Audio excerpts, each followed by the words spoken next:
Welcome to all of you in this video. Today we will discuss about Bal Geetam. आज हम discuss करने वाले हैं क्लास 6 के स्टूडेंट के लिए है। तो क्लास 6 के स्टूडेंट आज हम डिस्कस करने वाले हैं वर्षा गीतम अर्थात बाल गीत। वर्षा के माध्यम से एक गीत वर्षा गीत जो कि बच्चों का गीत है। तो चलिए देख लेते हैं इस गीत को गा करके पढ़ करके और समझते हैं कि आखिर इसका अर्थ क्या है। गर्मी के मौसम में वर्षा को बुलाया जा रहा है अर्थात बादलों को छाने के लिए और बरसने के लिए इस चैप्टर में बोला जा रहा है। तो चलिए देखते हैं। एहि रे वर्षा जलधर ग्राम तड़ागे नैवबत जलम शीदति खिन्नम तते गोकुलम ग्राम नदीयम खलु जलहीना। अब अर्थ इसका देखते हैं। एहि रे वर्षा जलधर, एहि मतलब आओ आओ, रे मतलब हे, वर्षा जलधर वर्षा करने वाले बादल, आओ आओ वर्षा करने वाले बादल, ग्राम तड़ागे नैवबत जलम गांव के तालाब में जल नहीं है। इस गीत की ओर ध्यान देंगे ताकि आप लोगों को उसका अर्थ भी आसानी से समझ में आ जाए। ग्राम तड़ागे नैवबत जलम, तो गांव के तालाब में जल नहीं है, गांव के तालाब में भी जल नहीं है। सीदत खिन्नम तटे गोकुलम, जो गोकुलम गायों का जो झुंड है, गायों का जो समूह है वह तट में अर्थात किनारे पर, तालाब के किनारे में सीदत खिन्नम वह बहुत ही खिन्न अर्थात दुखी हो रहे हैं, त्रस्त हो रहे हैं और सीदत कमजोर भी हो रहे हैं। अर्थात गायों का झुंड तट में समूह में बहुत दुखी होकर के व्याकुल हो रहे हैं और कमजोर भी हो रहे हैं। ग्राम नदीयम खलु जलहीना, गांव के नदी में भी जल नहीं है। जलहीना मतलब जलविहीन है, गांव के नदी में भी जल नहीं है या निश्चित रूप से जल नहीं है। व्याकुलिता दृश्यन्ते मीना, जो मीनाएं अर्थात जो मछलियां हैं वे बहुत ही व्याकुल दिखाई दे रही है। जो मछलियां हैं वे बहुत ही व्याकुल दिखाई दे रही है।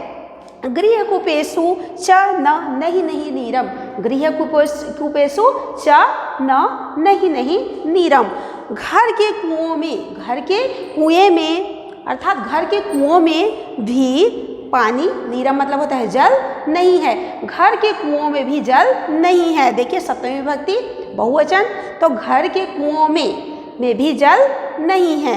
हृदय मतोमी जातम धीरम, यहाँ पर जातम अधीरम, ओके, इस संधि के बेस पर इसको हम लोग अलग करेंगे तो यह हो जाएगा जातम प्लस अधीरम। तो इसका अर्थ थोड़ा देखने की जरूरत है कि यह संधि के बेस पर जब अलग करेंगे तो जातम अधीरम, ओके, जातम धीरम दिख रहा है बट जातम अधीरम है जो कि व्यंजन संधि के अंतर्गत अ के साथ जुड़ करके पूरा म बन गया है। तो देखते हैं हृदय मतों में जातम धीरम, अब मेरा जो हृदय है वह बहुत ही अधीर हो रहा है। अब जो मेरा हृदय है वह बहुत ही अधीर हो रहा है अर्थात धैर्य को खो रहा है कि पानी गिरेगा कि नहीं। दुख दैन्यम सत्वरम पर, अब मेरी दुख और दैन्य दीनता को, मेरे दुख और दीनता अर्थात गरीबी के जो पानी की समस्या है उसे तुरंत दूर कीजिए। तो देखिए सत्वरम अपहर, यहाँ पर भी संधि है सत्वर अपहर, सत्वरम अपहर अर्थात यहाँ पर र की भी कमी है, यहाँ आप र भी ऐड कर सकते हैं। तो अब देखिए मेरे दुख और दीनता को तुरंत दूर करो, मेरे दुख और जो पानी की जो गरीबी है, पानी की जो भूख है उसे तुरंत दूर कीजिए या करो बोल सकते हो। अब देखते हैं एहि रे वर्षा जलधर ग्राम तड़ागे नैवबत जलम, एहि रे वर्षा जलधर ग्राम तड़ागे नैवबत जलम, इसको ऐड करना पड़ेगा जो यहाँ पर दिया गया है। आओ आओ हे वर्षा करने वाले बादल, गांव में बिल्कुल भी पानी नहीं है, गांव के तालाब में पानी नहीं है। हे वर्षा करने वाले बादल आओ आओ, गांव के तालाब में पानी नहीं है। अब देख लेते हैं आगे। दुखम दैन्यम सत्वरम, अर्थात मेरी दुख और दीनता को तुरंत दूर करो। आओ आओ हे वर्षा करने वाले बादल, गांव के तालाब में पानी नहीं है। अब देखते हैं सेकंड की ओर उसी गीत का आगे। त्रिसिता गावस त्रिसिता लतिका, त्रिसिता मतलब प्यासे, गावस त्रिसिता जो गायें हैं, गावह मतलब होता है गाय, यहाँ पर भी संधि हुई है तो यह स जो है वो विसर्ग के रूप में विसर्ग संधि के अंतर्गत चेंज हो जाएगा।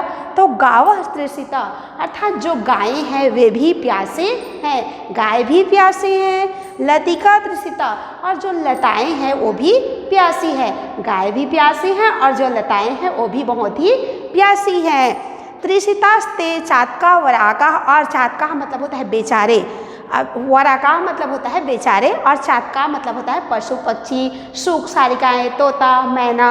ओके, तो देखते हैं बेचारे, पशु पक्षी, सूक सारिकाएं वो भी प्यासी हैं। तो देखते हैं हम गाय भी क्या है, प्यासे, गायें भी प्यासी है, लताएं भी प्यासी है, सूक सारिकाएं, तोता, मैना सभी पक्षी प्यासे हैं।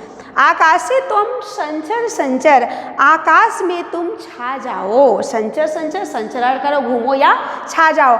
आकाश में तुम छा जाओ, सप्तमी विभक्ति एक वचन, आकाश में या आकाश पर तुम छा जाओ। एहि एहि रे वर्षा जलधर ग्राम तड़ागे नैव बत जलम। आओ आओ हे वर्षा करने वाले बादल, गांव के तालाब में पानी नहीं है। अगला नंबर देख लेते हैं। तप्तम परितो अस्माकं सदनम, तप्तम परितो अस्माकं सदनम शुष्कम प्रायो सदैव वदनम। देखते हैं तप्तम, तप्त गर्म, परितो चारों ओर, अस्माकम हमारा, सदन मतलब घर, हमारा जो सदन अर्थात गृह या घर है वो चारों ओर से गर्म हो गया है। हमारा जो घर है वो चारों ओर से गर्मी के कारण गर्म हो गया है। शुष्कम प्रायम सदैव वदनम, वदनम मतलब बोली या मुख बोल सकती हैं। तो हमारा जो वदन अर्थात मुख है, मुँह जो है वह शुष्क प्रायम शुष्क हो गया है, हमारा जो मुँह है वह शुष्क हो गया है। रवि ते जो ननु दहती लोचनम, तो रवि की किरणें, रवि ते जो रवि की जो किरणें हैं वे हमारे लोचनम मतलब आँखों को दहती दहन कर रही है अर्थात जला रही है, अर्थात रवि की किरणें हमारे आँखों को जला रही है। तेज गर्मी उसकी तेज किरण है उससे हमारी आँखें जल रही है। शरीरम अखिलम घर्म किलिन्नम, यहाँ पर देखेंगे शरीरम अखिलम घर्म किलिन्नम, गर्मी के कारण शरीरम अखिलम, शरीरम अखिलम मतलब होता है संपूर्ण शरीर, अखिलम मतलब संपूर्ण, शरीर मतलब होता है शरीर, तो संपूर्ण शरीर, घर्म किलिन्नम मतलब पसीने से भीग गया है। जो संपूर्ण शरीर है वह गर्मी के कारण पसीने से भीग गया है अर्थात गीला हो गया है। प्रखरम सकलम वातावरणम, जो पूरा वातावरण है, सकल वातावरण अर्थात संपूर्ण जो वातावरण है वह प्रखर हो गया है, तप्त हो गया है, गर्म हो गया है। दुर्धर मधुना लोक जीवनम, हमारा जो जीवन है वह बहुत ही दुखदाई हो गया है, बहुत ही दुखदाई अर्थात कठिन हो गया है। लोक जीवनम जो लोगों का जीवन है, जो संसार में जो लोगों का जीवन है वह दुर्धर मधुना अर्थात बहुत ही कष्टदायक, बहुत ही दुर्लभ हो गया है या दुर्धर हो गया है। चल देखते हैं आगे। जन संतापम सुदूरम अपहर, जन संतापम सुदूरम अपहर, यहाँ भी संधि को देखना पड़ेगा आप लोगों को, अपहर होगा मतलब हरण करो। जन संतापम अर्थात लोगों के संताप अर्थात कष्ट को, लोगों के कष्ट को, सुदूरम अपहर, सुदूरम अपहर मतलब तुरंत दूर करो, तो लोगों के दुख दीन्य संताप कष्ट को दूर करो। एहि रे वर्षा जलधर ग्राम तड़ागे नैव बत जलम, हे वर्षा करने वाले बादल आओ आओ गांव के तालाब में पानी नहीं है। हे वर्षा करने वाले बादल आओ आओ गांव के तालाब में पानी नहीं है। और सिदती जो गायों का जो समूह है वे प्यास से व्याकुल हो रहे हैं, गांव के नदी में भी पानी नहीं है और जो मछलियां हैं वे प्यास से व्याकुल हो रही हैं, घर के कुओं में भी पानी नहीं है और हमारा हृदय जो है वह बहुत ही अधीर हो रहा है, धैर्य को खो रहा है कि वर्षा होगा कि नहीं होगा। हमारे दुख दैन्य को तुरंत दूर करो। आओ आओ हे वर्षा करने वाले बादल, गांव के तालाब में पानी नहीं है। और जो गायें हैं वो भी प्यासी हैं, जो लताएं हैं वो भी प्यासी हैं और सभी पक्षीगण सूक सारिका मैना तोता सभी पक्षी बेचारे भी प्यासे हैं। आकाश में तुम संचर अर्थात छा जाओ, आकाश में तुम छा जाओ। आओ आओ हे वर्षा करने वाले बादल आओ। तुम आकाश में छा जाओ। तप्तम देखिए, और जो हमारा जो सदन जो गृह है वह चारों ओर से तप्त हो गया है। हमारा जो गृह है वो चारों ओर से तप्त हो गया है और हमारा जो मुंह है वह सूख रहा है। हमारा जो मुंह है वो क्या हो रहा है, सूख रहा है गर्मी के कारण। और रवि की किरणें जो हैं वे आँखों को जला रही है। हमारा पूरा शरीर पसीने से भीग गया है और वातावरण भी बहुत ही प्रखर अर्थात गर्म हो गया है और लोगों का जीवन जो है वह बहुत ही कष्टप्रद हो गया है। और तुरंत आओ हे वर्षा करने वाले बादल, लोगों के दुख संताप को दूर करो, शीघ्र दूर करो हे वर्षा करने वाले बादल। आओ आओ, गांव के तालाब में पानी नहीं है। तो एक बार आप लोग पढ़ना भी सीख लें ताकि आप लोगों को पढ़ने में भी आसानी हो। एहि वर्षा जलधर ग्राम तडागे नैवबत जलम सीदति खिन्नम तटे गोकुलम ग्राम नदीयम खलु जलहीना व्याकुलिता दृश्यते मीनाः गृहकूपेषु च नहीं नीरम हृदय मतो में जातम धीरम दुखम दैन्यम सत्वरम पर एहि रे वर्षा जलधर ग्राम तडागे नैवबत जलम त्रिसिता गावस्त्रिसिता लतिका त्रिशास्ते चात्का वराकाः आकाशे त्वं संचर एहि रे वर्षा जलधर। ध्यान देते रहेंगे गीत की ओर।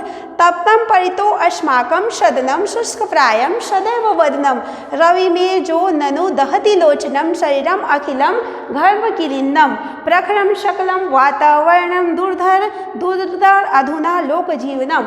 अर्थात अधुना इस समय लोगों का जीवन, अधुना मतलब होता है इस समय, दुर्धर इस समय लोगों का जो जीवन है वह बहुत ही कष्टप्रद हो गया है। जन संतापम सुदूरम पहर और दुख और गरीबी की जो पानी की समस्या है उसको तुरंत दूर करो। आओ आओ हे वर्षा करने वाले बादल, तुम आ जाओ। तो यहाँ से हमारा आज बाल गीतम क्लास 6 के लिए कंप्लीट होता है। Thank you.